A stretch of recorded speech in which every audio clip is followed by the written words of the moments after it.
Doctor सांकला, मुझे खुशी है कि कम से कम आज आपने कहा है कि होम्योपैथी से कोई विरोध नहीं है। और मैं चाहता था कि जो हमारा एलोपैथ है उससे कोई विरोध नहीं होना चाहिए, और आप उसमें भी बहुत अच्छे डॉक्टर्स हैं, बहुत विद्वान डॉक्टर्स हैं हमारे, और बहुत ईमानदारी से काम करने वाले लोग हैं। जैसे डॉक्टर बनर्जी जैसे लोग आज जिस प्रकार से काम कर रहे हैं, सब कुछ दांव पे लगा करके, और आप देश की समाज की सेवा कर रहे हैं, ऐसे डॉक्टरों की भरमार है उस पैथी में। हमें उनको इस तरह से डिफेम नहीं करना चाहिए। मुझे बहुत खुशी है कि आपने उनको इज्जत बख्शी है।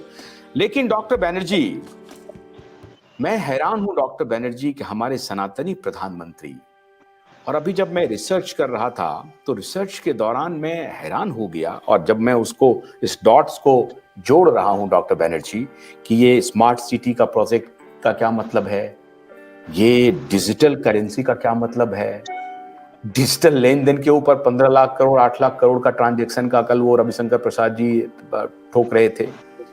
होना चाहिए, कोई बात नहीं है, लेकिन उसके पीछे की का खेल क्या है? और अभी जब लॉकडाउन लगा उसका पीछे का खेल क्या था? उसी दौरान जब ये महामारी आई तो चुपके से आप एक अध्यादेश ला करके 3 कृषि कानून ले आए। हैरानी की बात है, बिना पार्लियामेंट में डिस्कशन के आ गया। और उसके बाद भी इस देश की जनता सरकार पे, मेरा सवाल मोदी जी पे है ही नहीं, मेरा सवाल तो उस व्यवस्था पे है कि वो व्यवस्था ये बात क्यों नहीं कहती है कि भाई ये सब बात गलत है। पॉलिटिशियन तो आते जाते रहेंगे सर, 5 साल में उनको जाना पड़ता है, लेकिन जो एक ब्यूरोक्रेसी है वो सबसे करप्ट है, और वही सबसे ज्यादा बिकी हुई है। डॉक्टर बनर्जी, क्या आप इस बात को कबूल करते हैं? क्या ये कृषि कानून, स्मार्ट सिटी, डिजिटल करेंसी, महामारी, लॉकडाउन, इस सब में कोई रिलेशन नहीं दिख रहा है आपको? ये बिल्कुल रिलेशन है। इसमें क्या है कि जैसे स्मार्ट सिटी है या महामारी को हमने बचा लिया है या वैक्सीन डेवलप किया है, तो इससे बहुत पॉपुलैरिटी वोट्स मिल जाते हैं। लोग तो समझते हैं ना कि ये संकट आया था। और जैसे पहले ज़माने में क्या है कि अलेक्जेंडर नेपोलियन के टाइम वो लैंड कैप्चर करते थे। अभी लैंड कैप्चर की ज़रूरत नहीं है, नाउडेज इंफॉर्मेशन वॉर है, माइंड कंट्रोल है।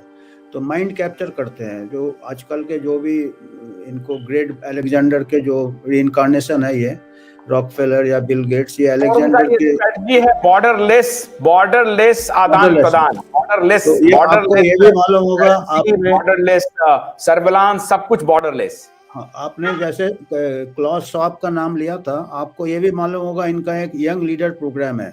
ये यंग प्रोग्राम है, वो मैं अभी दिखाना चाह रहा था, लेकिन आप हाँ, होनहार जो लोग हैं, जो पढ़े लिखे, सो कॉल एलिट है, पढ़े लिखे from all over the world, ये इनको एक लीडरशिप प्रोग्राम कराते हैं और फिर इन्हीं को यंग प्राइम मिनिस्टर प्रेसिडेंट बनाते हैं।